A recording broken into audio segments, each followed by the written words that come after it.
look at things from a broad spectrum across the community to how we can keep moving forward on this. Now, I want to step back, and this is where I really want folks to jump in if you've been involved in this process so far, because this is the information that came out of those earlier stages in the process, these meetings.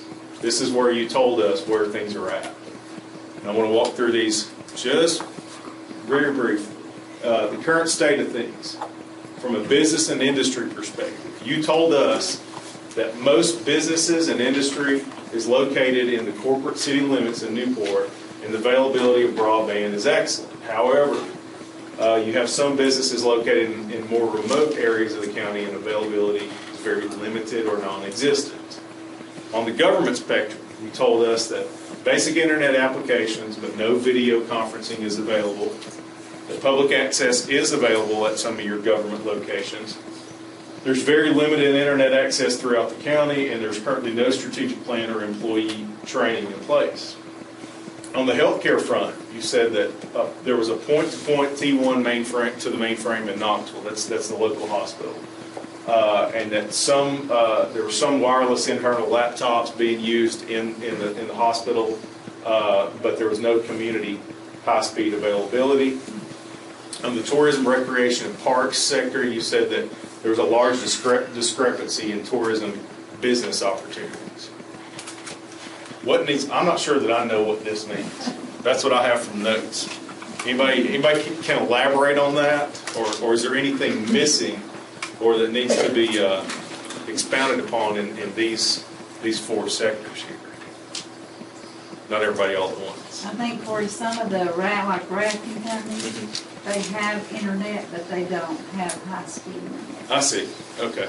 So here's how does that impact their business model? I mean, how successful can they really be, and what could they do if they had broadband availability to promote themselves, and to show if the river's up, if the river's down, different things like that. So those are some examples that we're talking about. The other sectors, K through 12, said that the limitations were time, money, and student safety and security. And that's a very good element. We don't just want to rush into wide open access that puts people at risk. So that's a definite consideration. Resources, there are computer labs in every school. That many teachers have LCD projectors in classrooms or access to an LCD projector. And some teachers have interactive whiteboards. I put this in, I think they might have been smart boards.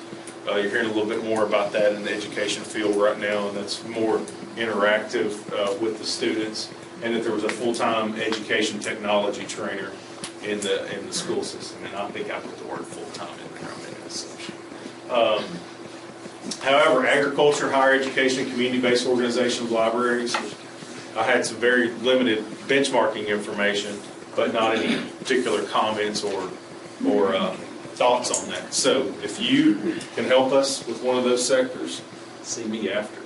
Oh, yeah, I was going to say that there's only one library in the county that does not have high-speed internet, and that's Del Rio. Okay. That's the only one. So all the others are networked. Are they networked to one another? Do they have availabilities to access online catalogs and things like that, resource material? No, I'm not sure about that. Do you know, Sherry?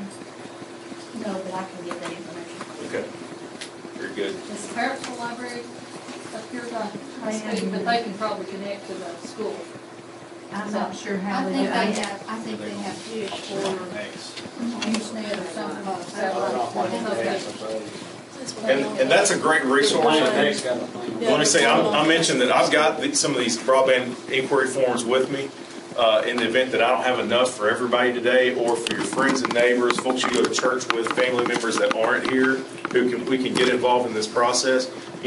Maybe if one of you, an adventurous soul, is willing to take it on, organize an effort where, maybe one day or 2 days a month, everybody goes down to the public library and they dedicate an hour or 2 hours to steering people to our website so that they can fill out a broadband inquiry form and they can tell us about that demand for service. And then we've got, it's a carrot and a stick approach. But, you know, rather than using the stick, you just like to have a bigger carrot sometimes. So if we can have a high density of broadband inquiry forms in the community that we can go to the provider with and say, look, please build out. There's federal money available, and I'm going to get to that before we're finished. Then that'll really, that's the best way that you can help us help you at this moment on the access side. So I'm going to jump into future vision. So we know the current state. This is what you told us about the future vision of your community. I didn't have any specific comments on business and industry, but on government, you said that you need countywide broadband access. Duh. Downloadable government forms, codes, charters, agenda, council minutes, citizen comment and complaint forms where people can be more interactive with their local governments. And I think I added this one in here, so if there are any elected officials, you can chew on me later for that. But enhanced online services. I'm not sure what the situation is in Cocke County, but a lot of, or in the cities, a lot of places now are moving toward, you know, where you can renew your tags or pay your property taxes online. And, you know, I know I've heard a lot of conversations about, you know, you go into these, how many satellite offices do we need for this office or that office? And how can we streamline and be more efficient? You know, we want to be accessible to seniors. Well, if seniors have access to broadband and they can pay their property taxes online, then, you know, maybe the trustee doesn't need 7 offices through the county. And I'm probably offending somebody and stepping on some toes by doing that. But you know, those are some ways that it can streamline our government services and make it more available to us. Healthcare, you said that they want to go to 100% patient charting and 100% paperless archive. I think what they meant by this is 100% electronic patient charting. And you're hearing a lot about electronic medical records right now and e-scripts, and the new administration is really they're banking on that. They're you know, when they talk about health care and they also talk about balancing budgets, something's got to give somewhere, and they're banking on the fact that by going to more of an electronic system, they can cut out a lot of the paperwork and the time and manpower involved in that and lower everybody's health care costs. We'll see if they're right. Tourism, recreation, and parks. Since 80% of the tourists use internet for planning, it's essential for local businesses to have a website, credit card capabilities, and online brochures. So basically broadcasting yourself to the world. I was in a meeting last week, and I learned something interesting. For the first time ever, Dollywood is spending most of their marketing dollars on internet advertising. It's to get more bang for the buck. They can better identify their demographics, their target audience, exactly who they want to get their message in front of.